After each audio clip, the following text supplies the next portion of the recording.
Assalamualaikum warahmatullahi wabarakatuh. Ya teman-teman, apa kabar? Makasih buat komennya, dan alhamdulillah kalau ternyata konten tentang was-was ini dengan segala kekurangannya itu bisa ngebantu. Di video kali ini aku pengen sharing aja tentang pengalaman waktu kena was-was dulu, yaitu tentang pentingnya punya kesibukan buat kita yang dihinggapi gejala was-was setan. Dengan memiliki kesibukan, kita itu akan punya kesempatan buat nggak fokus bersedih melulu gitu. Nggak fokus bersedih karena gejala was-was setan ini ya. Karena was-was setan sendiri kan, kalau kita dihinggapi oleh was-was setan, itu perasaannya itu negatif melulu dan kayak semangat itu hilang. Dan seharian tuh bisa murung terus karena pikirannya itu selalu negatif. Kalau kita semakin menyendiri dan memendam itu, malah akan semakin memperburuk was-was ya teman-teman. Karena was-was ini juga tanpa disadari itu membuat percaya diri kita itu rendah. Keyakinan apalagi ya semakin rendah, baik keyakinan ke Allah maupun keyakinan ke diri sendiri. Makanya kalau kita semakin larut dalam kesedihan karena was-was ini, itu takutnya itu akan malah semakin memperburuk gejala was-wasnya ya. Dan akhirnya hidup kita ya stagnan aja gitu, gini-gini aja. Kita malah semakin terpuruk gitu dalam hidup. Makanya sebisa mungkin kita itu menyibukkan diri ya teman-teman, buat bisa mengabaikan gejala was-was ini. Menyibukkan dirinya itu ya dengan melakukan hal apa aja. Yang penting hal-hal itu positif. Bisa melakukan hal yang kita suka, kayak hobi atau belajar suatu hal yang bermanfaat buat diri sendiri ke depannya.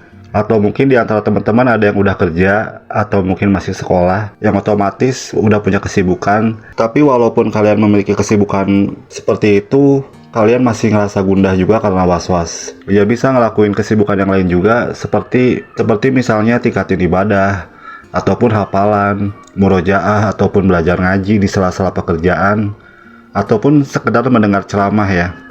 Karena was-was ini bikin kita murung, dan dulu kasus aku malah bikin pengen menyendiri aja gitu dari siapapun. Saking was-was ini udah menguasai aku banget. Dan akhirnya malah was-was itu ya berkembang aja gitu bebas. Dan aku semakin gak bisa ngendaliin dan ya gak bisa nguasain diri aja gitu karena was-was ini. Jadi teman-teman, biar nggak larut dalam lamunan-lamunan yang malah semakin menjadikan was-was itu semakin menguasai diri ya. Intinya menyibukkan diri dengan hal-hal yang positif. Ada satu hal juga selain menyibukkan diri, yaitu adalah dengan jangan memendam sendiri ya teman-teman. Alias bersikap terbuka atas apa yang menimpa kamu. Artinya, ngobrol aja sama siapa yang kamu percaya, bisa teman kamu atau sahabat, yang bisa dipercaya, yang bisa kamu ajak buat ngobrol tentang hal-hal positif ataupun ngelakuin hal-hal yang positif. Bisa teman atau sahabat kamu yang mereka itu biasanya itu ngajak kamu kepada hal-hal yang positif, atau bisa bikin kamu lebih taat juga karena ada teman kamu yang ngingetin kamu. Bersikap terbuka terhadap orang yang terpercaya atau teman yang soleh untuk sharing, itu sedikit banyaknya itu akan membuat ngebantu teman-teman, karena kita jadi punya teman buat sharing dan kita itu nggak ngerasa memendam itu semua sendirian. Karena beda ya teman-teman, kalaupun kalian mungkin aktif di dunia maya atau ikut forum-forum internet, itu beda dengan ngobrol langsung dengan orang yang ada di depan kita.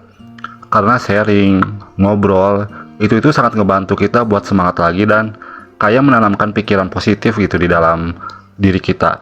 Dan ada perasaan lega juga kalau misalkan kita itu habis ngobrol, mencurahkan apa yang kita alami. Kamu cari aja teman yang mungkin bisa kamu percaya buat kamu bisa sharing kalau kamu itu mengalami gejala was-was.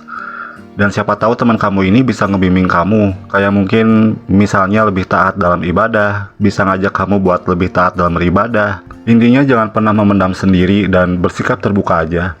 Iya, mungkin aku ngerti ada perasaan kayak canggung ataupun kayak perasaan malu. Seperti dulu juga aku ngerasain kayak aku tuh malu banget buat cerita. Bahkan dari tahun 2010 sampai 2015 itu aku terkena was-was. Aku baru ceritanya itu ke teman-teman itu sekitar 2018 itu.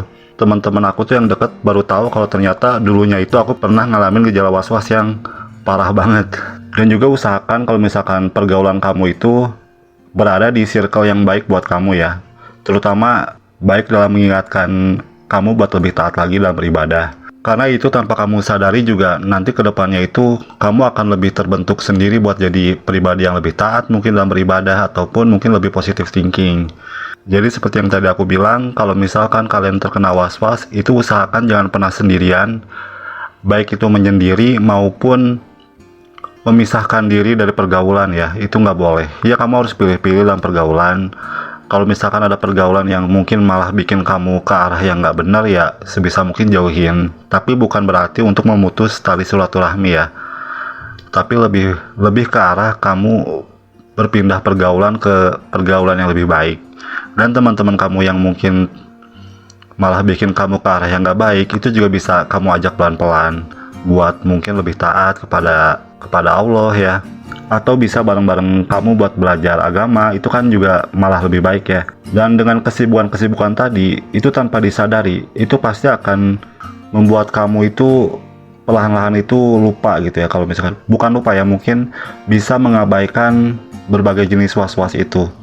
Karena kamu juga punya kekuatan dan kamu punya orang-orang yang support sama kamu, orang-orang yang peduli sama kamu dan pengen lihat kamu sembuh. Jadi usahakan jangan sendiri, cari teman sebanyak-banyaknya, teman yang soleh, teman yang bisa ngajak kamu kepada ketaatan. Itu amat sangat dianjurkan teman-teman. Segitu aja sharing aku tentang pengalaman aku tentang was-was di video kali ini.